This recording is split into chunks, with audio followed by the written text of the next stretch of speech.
Hello everyone, welcome to our channel J R meaning. আজকে আমরা যে ইংরেজি শব্দটি জানবো সেটি হচ্ছে এক্সপিডিয়েন্সি। এর বাংলা অর্থগুলি হচ্ছে উপযোগিতা, সুবিধা, কার্যকারিতা।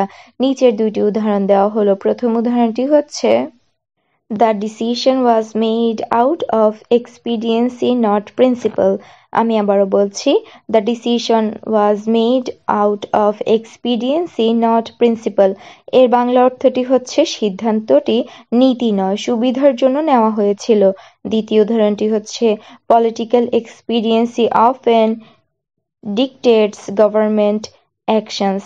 আমি আবারও বলছি, political expediency often dictates government actions. এর বাংলা অর্থটি হচ্ছে রাজনৈতিক সুবিধা প্রায়শই সরকারের কর্মকাণ্ড নির্ধারণ করে।